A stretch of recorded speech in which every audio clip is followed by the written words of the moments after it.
teman-teman investor nggak perlu panik, nggak perlu takut, tetap trade as usual, fokus kerja, fokus untuk mengumpulkan saldo RDN, karena di market 2023 ketika nanti drop, itu adalah kesempatan untuk serok saham-saham bagus di harga yang lebih murah.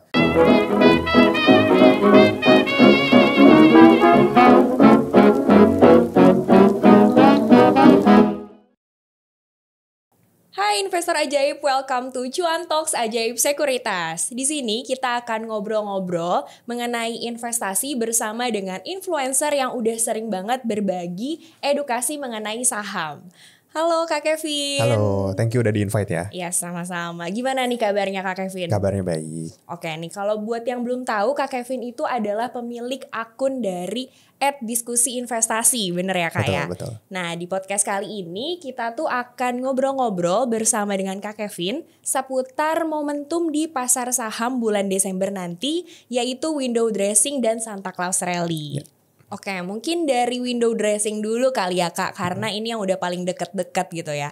Pertama aku mau tanya nih, menurut Kak Kevin, momentum window dressing tahun ini tuh bakalan ada gak sih?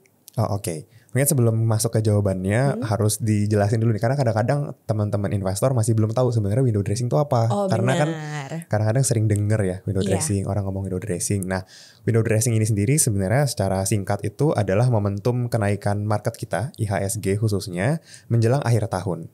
Jadi setiap tahun window dressing selalu jadi topik yang menarik banget deh. Pokoknya, makanya apalagi kalau mulai menjelang November, Desember gitu, itu udah rame tuh pembahasan soal window dressing. Nah, kenapa window dressing adanya di akhir tahun? Sebenarnya ini yang menarik sih, karena ini tuh kayak semacam trik ya dari para manajer investasi atau para fund manager yang berusaha memperbaiki portofolio mereka.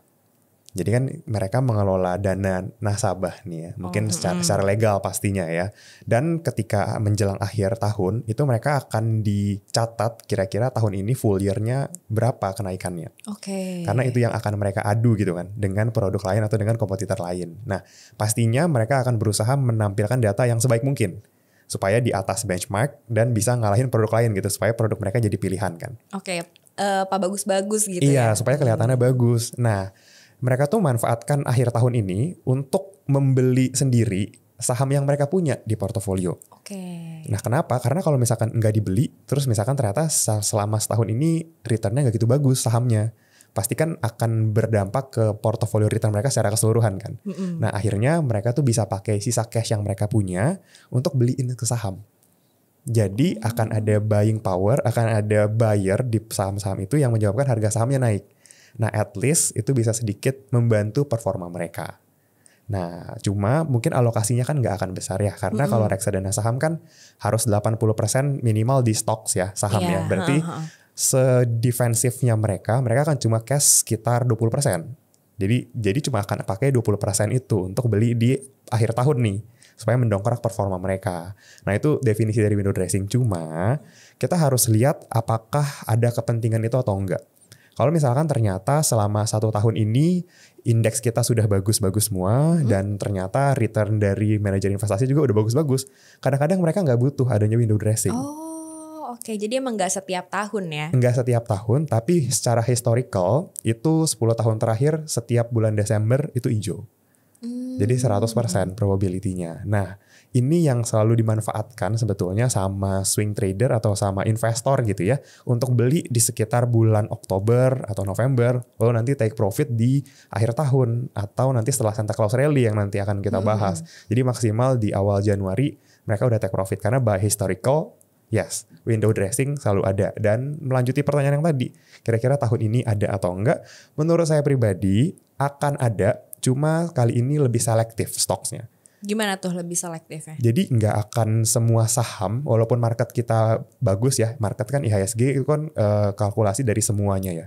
Jadi kita nggak bisa sembarang pilih juga.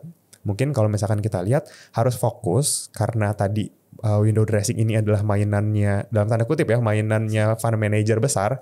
So mereka pasti akan masuk ke saham-saham yang market cap besar. Oke. Karena kalau misalkan dana kelolaan mereka besar, mereka nggak bisa lah, nggak boleh sih, susah masuk ke saham-saham yang mid cap atau small cap. Karena nanti akan susah keluar masuknya, nggak liquid.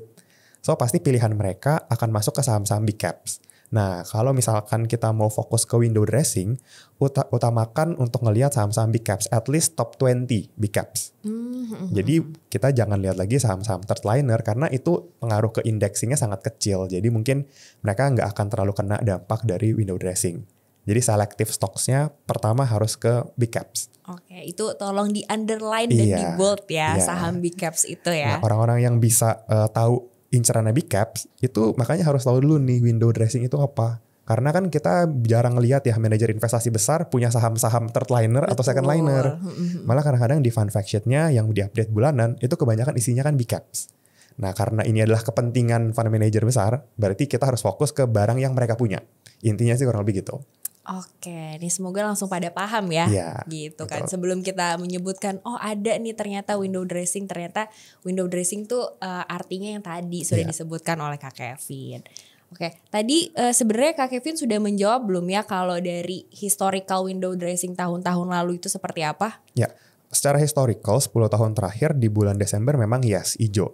Jadi periode akhir tahun gitu ya, mulai dari November, Desember sampai Januari itu memang dalam tanda kutip fasenya bulan madu lah untuk para investor. Honeymoon ya bulan madu. Ya, jadi teman-teman yang udah raise cash terus kemarin udah sempat serok gitu ya di bulan Oktober dan di bulan November ini harusnya sudah bisa keep barang mereka untuk at least sampai di Januari tahun depan.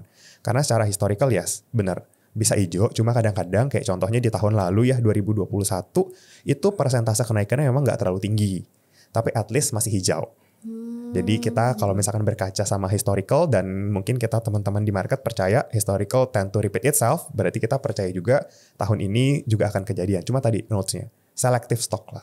Oke, nah ngomongin soal selective stocks dan tadi kan katanya selective stocks itu adalah saham-saham big caps. Coba dong boleh dikasih tahu nggak sih Kak Kevin untuk saham big caps ini tuh ciri-cirinya seperti apa sih? Oke, mungkin saham big caps teman-teman di sini udah akan langsung familiar ya kalau misalkan kita ngomong saham-saham blue chip. Nah, kita bisa sort langsung dari market cap. Biasanya yang akan bergerak paling bagus itu memang Bank BCA, BBCA. Itu udah jadi stok andalan karena itu adalah nomor 1 market caps nih di indeks kita. Jadi secara pembobotan itu paling besar. Dan hampir semua fund manager yang kelola dana besar ya, yang triliunan itu ada Bank BCA di portofolionya. Nah, lalu kemudian setelah itu pasti ada Bank BRI dan Bank Mandiri. Terus kemudian ada Telkom, ya, ada Astra dan lain-lain. Dan mungkin sekarang kalau misalkan kita lihat ada Arto juga ya yang beberapa waktu lalu sempat masuk ke big caps walaupun sekarang harganya lagi turun.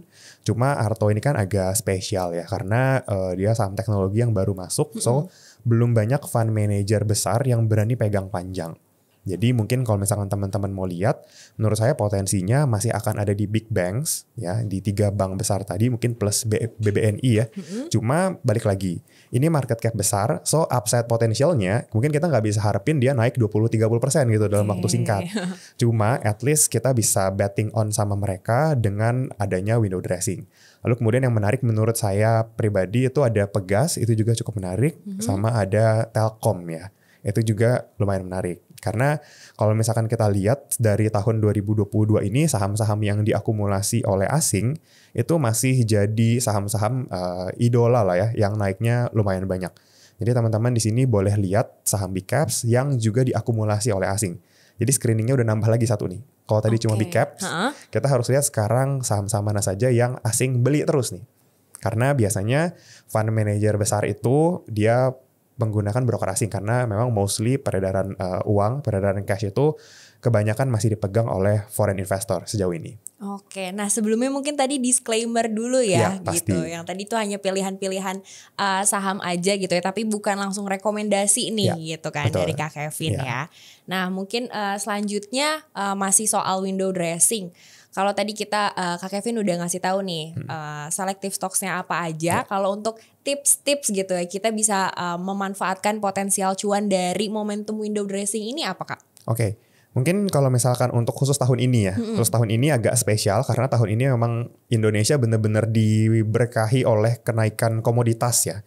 Jadi ekonomi Indonesia masih sangat kuat, cuma harus diakui memang saham-saham batubara dan saham-saham komoditas lainnya itu jadi penopang IHSG beberapa bulan terakhir. Nah, dibilang apakah sudah peaking atau belum? Menurut saya personally kita masih bisa memanfaatkan saham-saham batubara ya. Kenapa? Karena tipsnya tadi kalau misalkan ditanya adalah kondisi makroekonomi. Oke. Ya, makroekonominya sangat-sangat mendukung saham-saham komoditas terutama energi ya, batubara khususnya karena ketika winter maka akan ada demand yang lebih tinggi ya di Betul. negara-negara yang 4 musim. Ya itu Di akan Eropa ya? di Eropa itu akan butuh energi lebih besar dan salah satu produsen yang tidak terganggu adalah Indonesia. Jadi Indonesia kan bisa produksi terus. Nah itu juga bisa dimanfaatkan sebetulnya untuk window dressing. Karena secara kita lihat kenyataannya saham-saham coal, saham-saham batu bara itu memang diakumulasi cukup banyak oleh asing ya beberapa bulan terakhir, terutama tahun inilah ketika flow-nya memang masuk. Jadi belum semuanya selesai. Jadi menurut saya kita harus lihat makroekonomi dan salah satu contohnya adalah saham-saham batubara. Mungkin menurut saya masih akan ada tarikan terakhir ya, mungkin di akhir tahun, mungkin sampai kuartal 1 atau kuartal 2 tahun depan ya untuk saham-saham batubara. Setelah itu most likely menurut saya secara makroekonomi saham-saham batubara akan mulai slowing down. Nggak akan naik terlalu besar lagi kayak di 2022 Kenapa ini. tuh? Karena kondisi dunia yaitu menyebabkan kayak misalkan mungkin nanti perang Rusia dan Ukraina nggak akan berlanjut terlalu lama. Ya nanti mereka akan damai ya dalam tanda kutip damai. So artinya Rusia sudah mulai bisa supply komoditas mereka lagi ke negara-negara Eropa. Kan sebenarnya kita kebantu karena mereka perang, harganya naik kan. Iya. Cuma kan kita nggak pernah tahu perangnya sampai kapan nih. Betul. Nah kelihatannya beberapa bulan terakhir isunya udah mulai nggak sekencang kemarin. Iya udah meredup gitu Udah mulai ya. meredup. Nah mungkin nanti juga dari pihak baratnya, NATO-nya juga akan sedikit melunak karena memang mereka butuh. Jadi mereka nanti mungkin akan damai ya. Dan ini kita juga baca research dari beberapa analis ya yang akan menyebabkan memang flow dari batubara ini mungkin latest akan sampai di awal tahun 2023 makroekonominya. Lalu setelah itu kalau misalkan memanfaatkan window dressing sebenarnya yang menarik di banking ya. Karena kita lihat makroekonomi khususnya di Indonesia sendiri suku bunga yang naik itu cukup menguntungkan ya. Cukup menguntungkan saham-saham banking yang memang punya likuiditas banyak. Karena banking lagi-lagi itu jadi sektor penggerak perekonomian di Indonesia. Betul. Ya, di mana bisnis-bisnis kecil sampai bisnis besar itu masih mengajukan pinjaman ke banking. Ya, jadi tolak ukur perekonomian Indonesia bisa kita lihat sebenarnya masih di banking. Nah, dengan suku bunga yang naik ini, mereka tuh sebenarnya masih cukup punya likuiditas ya, walaupun nggak sebanyak kemarin-kemarin, tapi likuiditasnya mereka ini cukup unik. Karena bank ini menjadi pihak yang dibutuhkan. Terutama bank-bank besar ya. Jadi mereka bisa menyeleksi mereka akan ngasih ke siapa. Oh iya. Tapi kita lihat dari sisi bisnismennya, dari sisi pengusahanya, kadang-kadang mereka nggak punya pilihan. Even ketika suku bunganya naik tinggi, kalau mereka mau ekspansi, ya mereka mau nggak mau harus tetap pinjem. Ya jadi ya nggak ada pilihan lagi. Nggak ada pilihan lagi. Pinjem juga gitu. Bener, kan. makanya itu jadi akan kebutuhan yang sangat primer ya. Ketika kita ngomong perekonomian mulai membaik nih di tahun ini 2023 sampai 2024 menjelang pemilu gitu kurang lebih.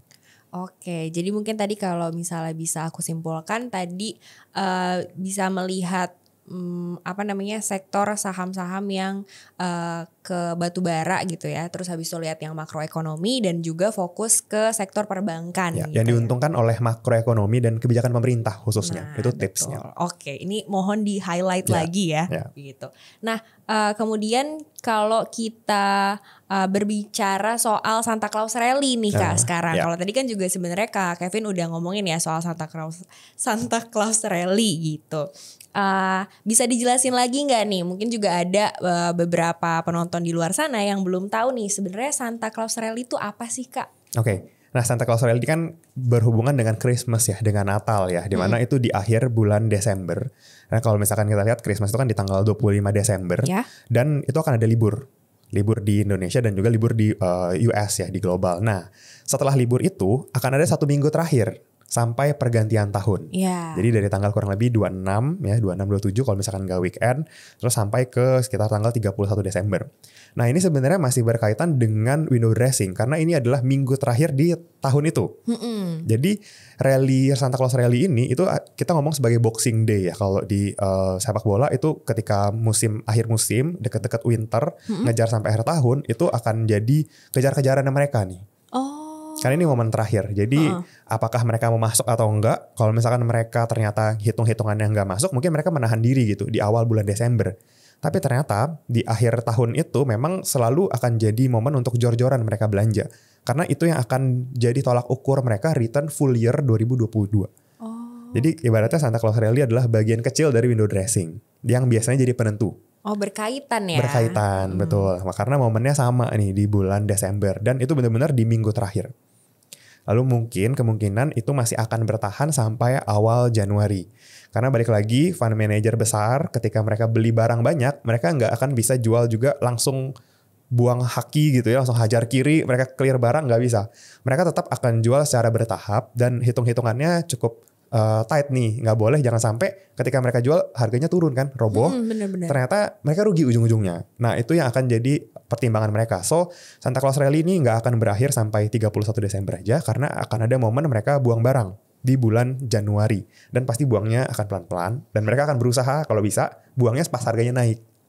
Nah itu yang dimanfaatkan juga sebenarnya oleh teman-teman investor untuk meraih keuntungan gitu ya dari akhir tahun sampai bulan Januari. Oke, jadi sebenarnya kalau misalnya tadi Kak Kevin bilang Santa Claus Rally itu berhubungan sama window dressing gitu kan, bagian dari window dressing gitu. Berarti ya window dressing ini juga sampai awal-awal tahun depan gitu ya? Iya, setuju. Oke. Betul. Nah, nih lagi-lagi nih, mungkin tadi kan menarik banget ya soal Santa Claus Rally di mana kita harus bisa menahan atau misalnya kita bisa juga jor-joran gitu. Ya. Kalau gitu gimana tips nih? Lagi-lagi tips untuk memanfaatkan momen si Santa Claus Rally ini, Kak. Oke, mungkin saya mau kasih tips buat teman-teman yang benar-benar mau ngincar window dressing gitu ya, perbaikan portofolio di akhir tahun. Pertama, kita harus ngecek saham apa yang dimiliki oleh fund manager besar. Jadi teman-teman di sini udah harus bisa lihat sort kira-kira reksadana saham mana yang punya dana kelolaan itu besar lah, at least triliunan. Nah lalu kita download fund fact sheet-nya, lalu kita lihat kira-kira top 10 holdingsnya apa aja. Oke. Ya top 10 holdings lalu kita combine lah. Anggaplah kita ambil harus research ya, tapi ya harus banyak produk, mungkin 10 produk gitu. Kita lihat mereka sama-sama punya saham apa nih. Nah biasanya saham itu yang akan dapat flow paling besar. Terutama kalau kita compare misalkan awal tahun 2022-nya dibanding akhir tahunnya itu lebih rendah. Kayak contohnya awal tahun 2022 itu kan cut off-nya mereka ya untuk tahun lalu ya. Misalkan harga sahamnya di 1.000. Terus di akhir tahun 2022 harga sahamnya turun ke 600 misalkan. Artinya di saham itu mereka sedang floating loss. Iya. Nah mereka dan floating loss itu akan jadi beban sebetulnya untuk return mereka. Nah ini yang harus kita perhatikan karena most likely yang lagi beda harganya jauh itu yang akan dibeli sama mereka. Untuk apa? At least untuk nge-boost. Untuk ngedongkrak at least ruginya gak terlalu banyak nih di saham ini. Bener-bener. Gitu dibanding mereka harus beli saham-saham big caps kayak Bank BCA yang pastinya karena likuiditasnya besar ya, itu pasti butuh dana cost yang lebih besar untuk beli. Bener. Nah ya kan, makanya mendingan mereka beli saham yang dalam tanda kutip kecil tapi ada di portofolio mereka. Karena itu bisa nge-boost juga dan dalam tanda kutip ya naikinnya gak terlalu besar lah untuk biayanya costnya ya karena likuiditasnya gak sebesar Bank BCA contohnya. Jadi tipsnya kita harus survei kira-kira saham apa yang dimiliki oleh fund manager besar dan usahakan saham itu dipunyai oleh beberapa fund manager ya, beberapa produk yang menandakan kalau memang perusahaan itu perusahaan yang bagus. Bahkan fund manager yang sudah sangat ahli aja beli loh saham itu. Gitu kan, ibaratnya kan itu screening awal gampang lah ya, ibaratnya screening nyontek lah. Gitu, kalau misalnya kita nggak bisa into deep ke dalam fundamentalnya, kita bisa mencontoh, oke kita percaya sama fund manager yang memang sudah berpengalaman puluhan tahun, mereka aja berani beli. Iya. Apa masa kita nggak berani beli sih? Apalagi kita tahu nih mereka belinya harganya di 1.000 di awal tahun gitu loh. Dibeli harga yang lebih tinggi. Nah sekarang udah diskon ke 600, masa kita nggak berani beli? Iya. Gitu. Itu tips yang paling menarik, cuma sayangnya jarang dibahas sih. Itu. Oh itu jarang Jadi dibahas. ini menarik banget. Ini menarik banget topiknya. Dan semoga pada mendengarkan dengan seksama ya. Dan Betul. bisa diterapkan juga ya. Jadi mesti research lagi. Kita mesti research lagi compare awal 2022 sama Desember 2022 ini. Mana yang spreadnya paling jauh. Oh oke. Gitu. Jangan kita malah ngincar saham-saham yang mungkin di awal 2022 itu 1.000. Sekarang udah 1.500. Nah itu kondisinya fund manager udah menang. Udah profit. Jadi mereka gak akan fokus ke sana. Karena posisinya memang udah profit, udah cuan. Nah, jadi mereka akan lebih fokus ke yang bikin portofolio mereka berat sih. Itu yang menarik. Nah, ini pokoknya highlightnya tadi yang bisa diingat tadi itu jangan lupa untuk riset lagi ya dari awal sama akhir tahun gitu. Betul. Ya. Dan coba lebih percaya lagi ya sama tadi fund manager dan juga percaya deh sama portofolionya portofolio kita masing-masing Iya, gitu. betul. Karena kan kalau misalkan banyak yang sama, ujung-ujungnya kita yang harus milih kan. Oh mereka punya Bank BCA, BRI, Bank Mandiri gitu kan. 3 banking semua. Karena dana kelolaan mereka besar dan memang maksimal 10% ke setiap saham secara peraturan, kita kan bisa milih ya. Mungkin kita nggak bisa masuk ke tiga-tiganya karena ya di sektor yang sama gitu kan. Kita tinggal pilih yang mana yang paling cocok sama kita kan sebenarnya.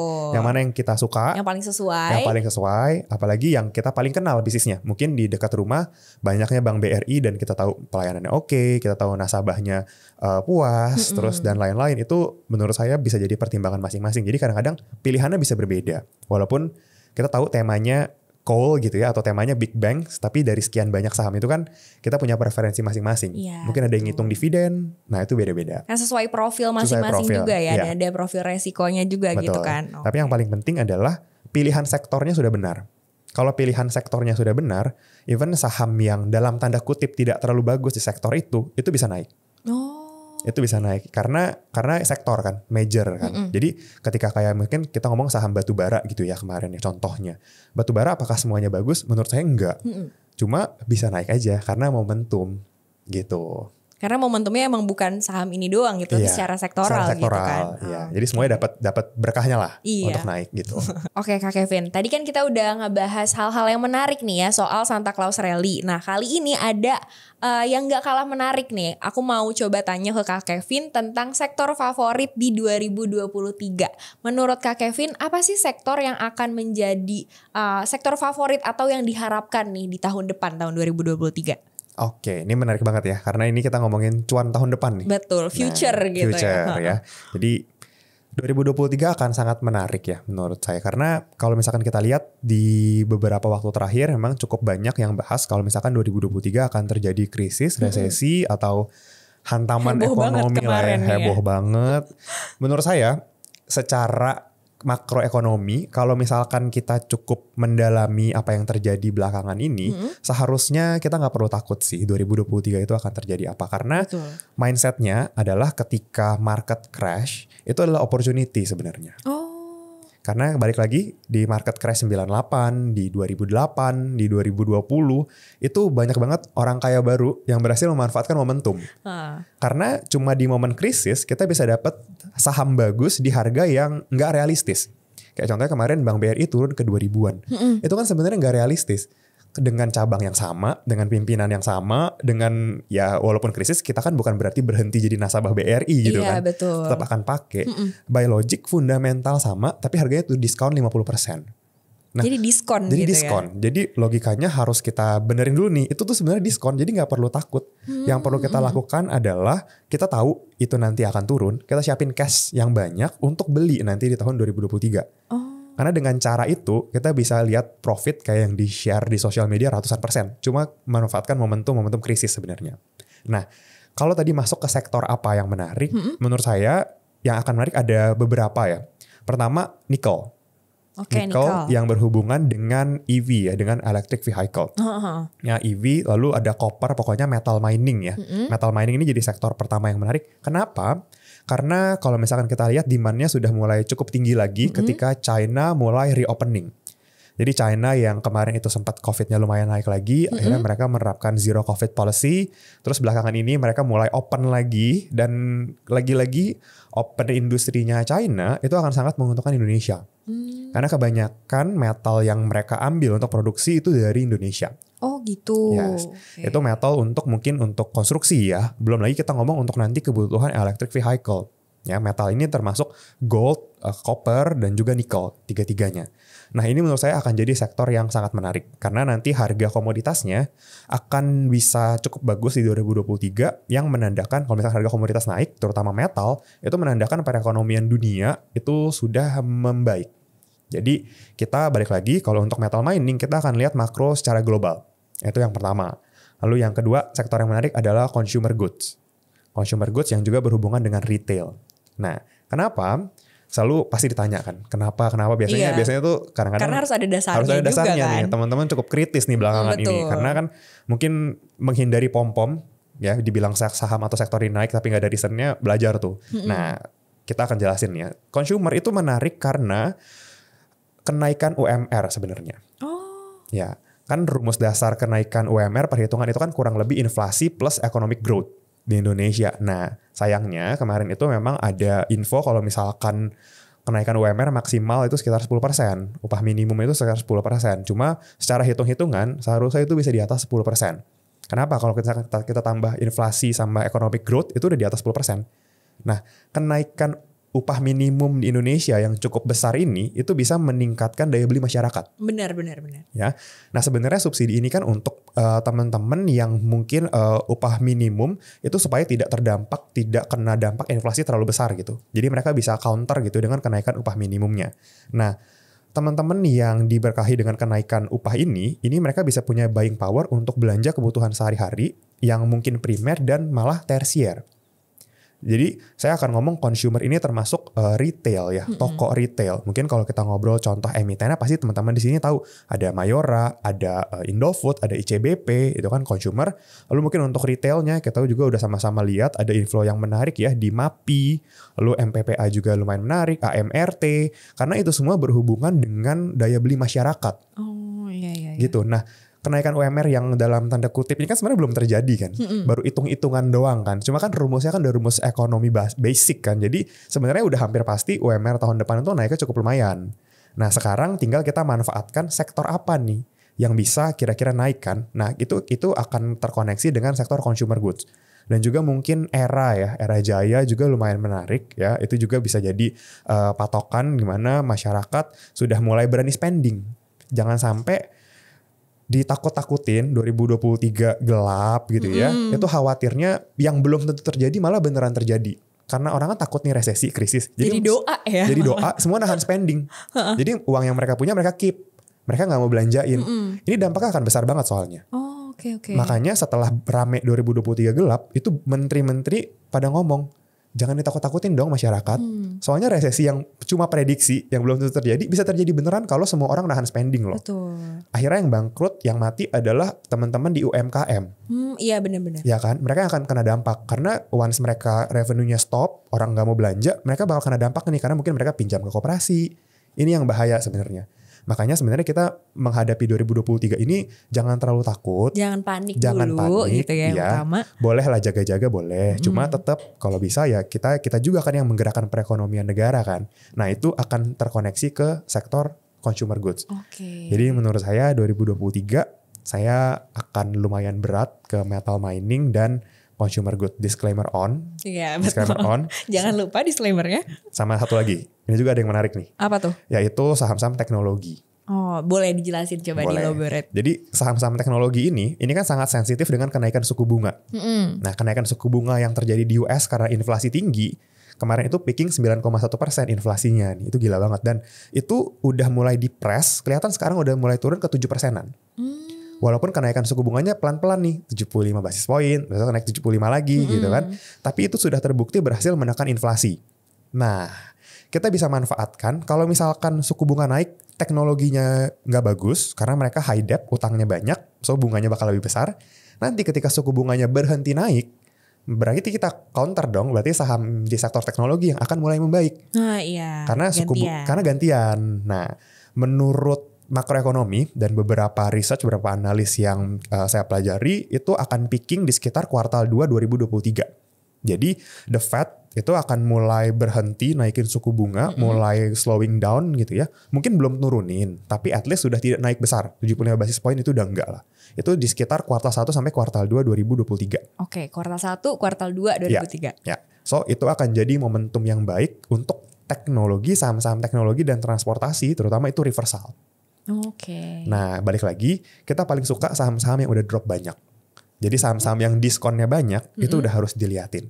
Dan saham-saham yang diskonnya paling banyak saat ini adalah saham-saham di sektor teknologi. Karena kalau kita balikin lagi timelinenya dengan suku bunga The Fed, itu inline. Itu pas. Makroekonomi, buy timing, semuanya itu pas. Karena cocok ya? Itu cocok. Jadi udah kayak kita konekin, kita main puzzle gitu ya. Puzzle cocok-cocok, oh dapat nih gambarannya. Oh ternyata benar akan ke sektor ini kurang lebih inflow-nya. Karena saya percaya itu juga yang akan dilihat oleh fund manager besar. Karena pasti mereka akan pakai makroekonomi yang lebih canggih pastinya. Mereka punya data yang lebih akurat gitu ya. Dan mereka memprediksi yes akan terjadi seperti itu. Karena di kuartal sampai pertengahan tahun 2023, looks like inflasi sudah mulai akan turun dan harga komoditas batu bara energi ya, itu juga mungkin akan slowing down dan cycle-nya mulai akan berubah ke yang tadi kita sebutkan gitu ya, teknologi, consumer, dan metal mining. Oke, menarik banget nih ya. Ya.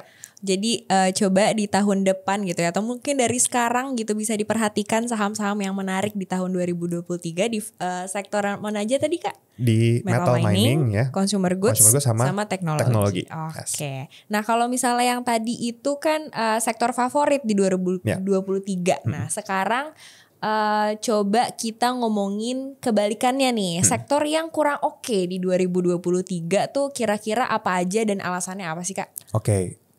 Harus dijabarkan gitu ya, walaupun agak-agak menakutkan. Sebenarnya coal ya, batu bara itu sepertinya udah tidak akan terlalu perform di 2023. Oke, sama seperti yang tadi sempat dibahas ya. Yes, kenapa? Karena harga batu baranya sudah cukup tinggi memang, dan earnings perusahaan batu bara masih akan bagus, yes betul. Cuma upside potensialnya itu sudah tidak akan terlalu besar. Jadi apalagi dengan kenaikan yang sangat signifikan ya di 2022, pasti akan banyak fund manager atau teman-teman investor di sini yang mau take profit kan. Karena udah nge-hold nih hampir 1 tahun, take profitnya kapan ya, mumpung harganya masih cukup tinggi kan.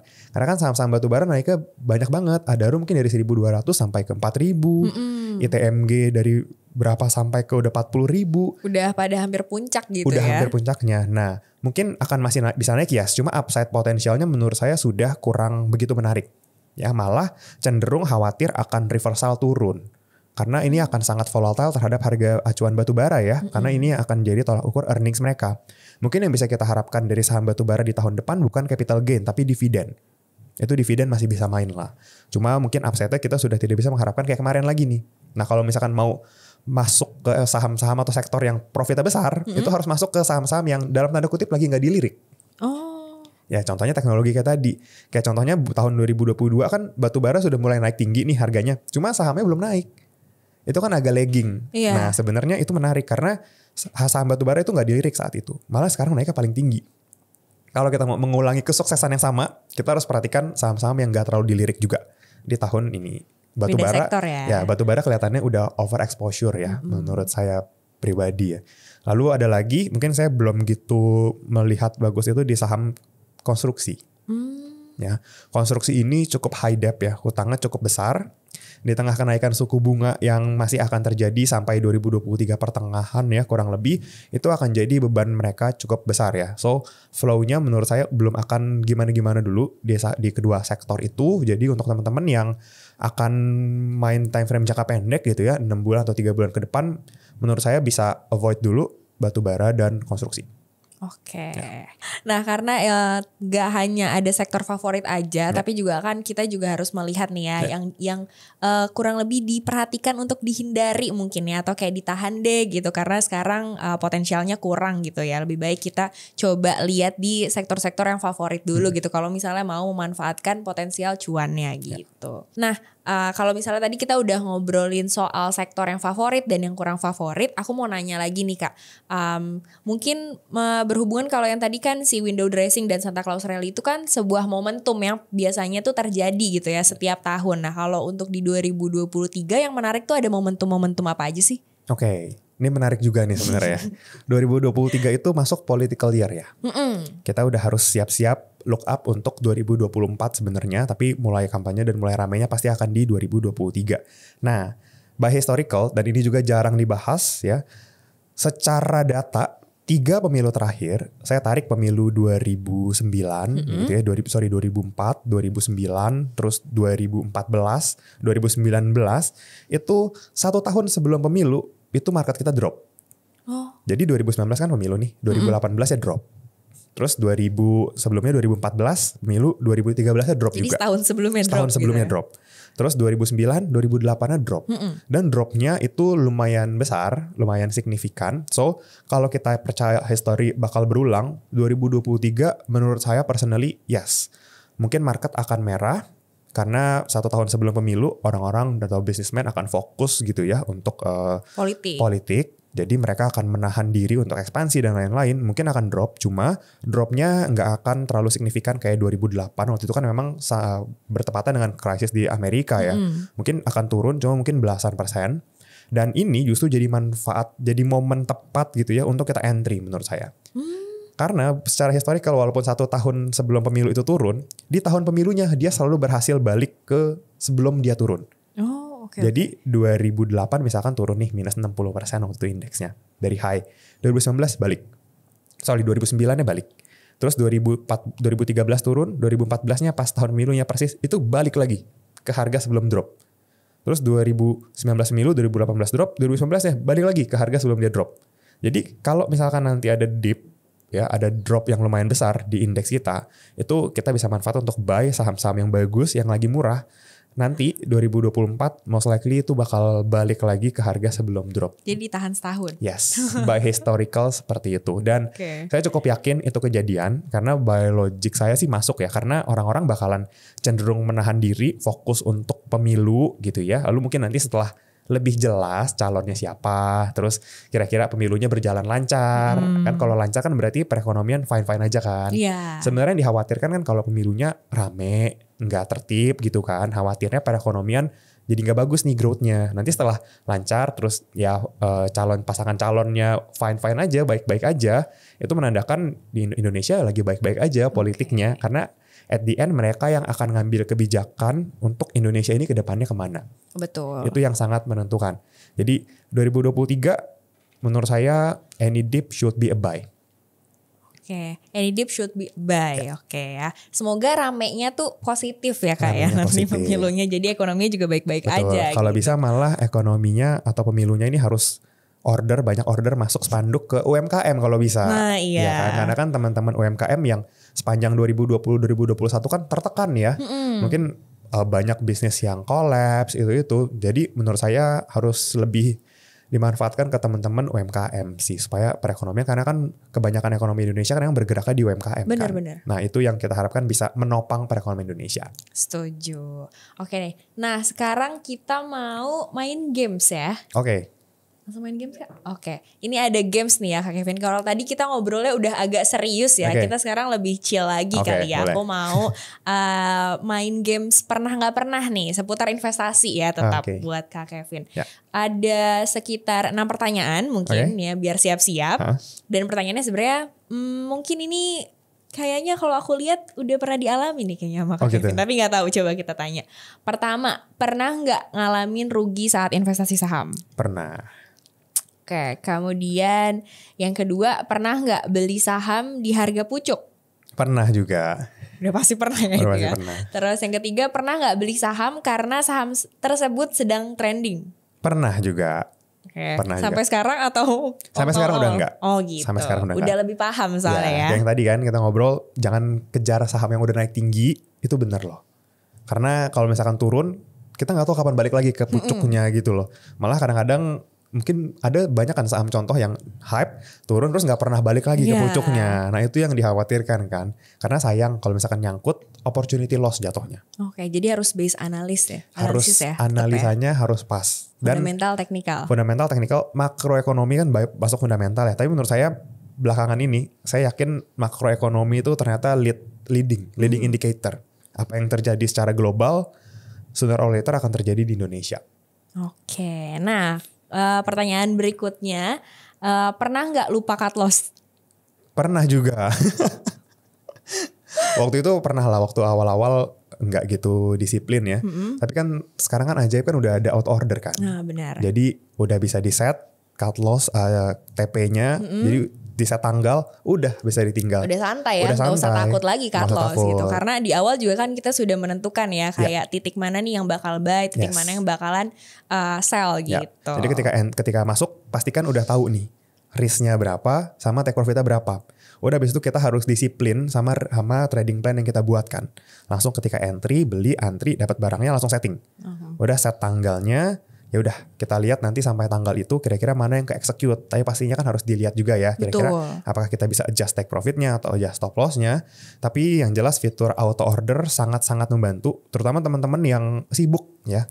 Mungkin ada yang kerja sambil part time apa, fokus di full time di mana. Gak selalu lihat HP, gak selalu lihat aplikasi gitu kan. Karena sayang banget kalau misalkan kayak harusnya trading plan minus 10% udah keluar, tapi karena lupa ketarik sampai 40%. Iya Nanti kalau udah 40% nggak tega cut loss gitu kan. Akhirnya nyangkut bertahun-tahun. Nah iya itu. Itu kan jadi klasik kan. Sering terjadi. Nah itu harus banget teman-teman notice ya untuk kalau misalkan teman-teman mau trading. Oke, tapi yang kayak gitu mungkin wajar ya karena harus belajar dulu dari pengalaman gitu kan. Betul. Oke, menarik nih. Nah selanjutnya pernah nggak mau take profit karena merasa saham yang dibeli masih bisa profit atau cuan lagi? Pernah. Karena waktu itu lagi hype banget ya satu sektor dan naiknya kenceng. Kayak tiap hari tuh naik aja, hijau aja gitu. Dan kayak ya udah tinggal aja lah, besok juga naik lagi. Nah iya biasanya tuh gitu kan. Terus koreksi satu hari ya biarin aja lah, besok juga mantul lagi gitu kan. Jadi kadang-kadang perasaan denial kali ya. Lebih ke denial. Denial berasa kayak ini tuh pasti naik. Padahal nggak semuanya kayak gitu. Karena ketika kita masuk ke satu emiten, itu bukan kita doang. Itu semua orang, banyak banget yang masuk. Even orang-orang yang lebih smart, yang lebih berpengalaman, fund manager yang puluhan tahun, mereka masuk juga ke situ. Pasti kan ada momentum mereka take profit. Bener. Ketika take profit itu, kalau kita nggak sadar mereka take profit, karena dana kelolaan mereka besar, itu take profitnya mereka bisa bikin harganya turun lumayan. Jadi kadang-kadang kita harus benar-benar realistis ketika barang naik, jangan terlalu euforia, tetap harus realistis. Oh memang targetnya udah segini. Ya udah mencukupkan diri sih. Nah iya. Sebenarnya ya. Jangan serakah. Jangan serakah. Memang mencukupkan diri. Kalau misalkan setelah kita take profit naik, ya udah. Berarti mungkin rezekinya orang lain. Kita cari lagi di sektor lain kan. Bener. Karena kan dari 800 emiten ini nggak mungkin kita terpaku 1-2 doang. Pasti opportunity akan ada lagi di saham yang lain. Jadi menurut saya jangan terlalu euforia. Fokus, tetap kita punya plan masing-masing dan disiplin sama plan itu. Oke. Itu pembelajarannya sih. Ya bagus. Terus ada pertanyaan terakhir nih. Pernah nggak profit sampai puluhan atau ratusan % saat momen window dressing atau Santa Claus rally? Nah mungkin ini bisa diceritain sedikit ya di sektor apa. Terus habis itu tips yang waktu itu dilakukan sama Kak Kevin tuh gimana? Oke. Mungkin nyambung ya sama yang penjelasan pertama tadi. Jawabannya ini nggak pernah. Karena window dressing itu akan terjadi di saham-saham big caps yang market capsnya itu jumbo ya, besar, dan akan cukup sulit untuk bikin mereka bisa naik puluhan sampai ratusan %. Kayak contohnya Bank BCA deh, sekarang misalkan 1.000 triliun nih valuasinya. Dia naik 50% aja harus sampai 1.500 triliun. Nah valuasi naik 500 triliun ini sangat-sangat besar. Itu kayak menurut saya sih hampir nggak mungkin sih untuk momentum window dressing bisa naik sampai ratusan %. Karena big caps ya. Tapi kalau di window dressing kebetulan kita dapat jackpot di saham third liner atau second liner, menurut saya yes bisa. Cuma kalau window dressing yang kita lihat saham-saham big caps, menurut saya bisa belasan % aja sudah cukup bagus ya. Karena balik lagi time frame-nya cuma November, Desember, Januari. 3 bulan 15% loh. Itu kan bagus banget sebenarnya. Sebenarnya kita yearly, tahunan bisa konsisten 15%, itu untuk saya udah cukup. Jadi saya nggak ngejar growth yang ratusan %. Yang penting konsisten, 15%, 20% cukup. Jadi ketika 1 tahun performa portfolio saya udah 15%, 20%, mungkin di sisanya saya nggak akan terlalu agresif. Mungkin bisa switching malah ke reksadana ya. Jadi kalau misalkan udah take profit ya udah kita pindah. Apalagi di Ajaib ada kan. Langsung dari RDN kan. Dari saham terus kita pindahin ke reksadana pendapatan tetap nih. Jadi uangnya tetap bisa keputer tapi dengan risk yang kita nggak serakah lagi nih. Udah tahu udah tercapai target, ya udahlah, jangan terlalu greedy, pindahin dengan return yang masih lumayan kan. Reksadana pendapatan tetap masih lumayan. Iya, gitu. Dan praktis kan, satu aplikasi ada banyak. Betul, apalagi sama-sama di RDN ya. Jadi kita nggak pusing transfer bolak-balik virtual account lagi. Jadi udah gampang banget lah untuk switchingnya. Ya easy lah. Ya betul. Oke. Nah kalau misalnya mau di summarize nih ya obrolan yang tadi sudah kita lakukan bersama dengan Kak Kevin, si diskusi investasi ya, dalam secara historikal nih ya, dalam 10 tahun terakhir window dressing dan Santa Claus rally itu akan selalu itu ada. Kemudian juga tahun ini manajer investasi itu akan lebih selektif lagi memilih big caps. Kemudian kalau misalnya teman-teman ingin memanfaatkan momentum, bisa pilih saham big caps yang terkena sentimen positif dan dari makroekonomi seperti saham sektor batubara dan juga perbankan. Kemudian di tahun 2023 ini akan menjadi tahun politik yang sepertinya untuk market kita bisa wait and see dulu ya.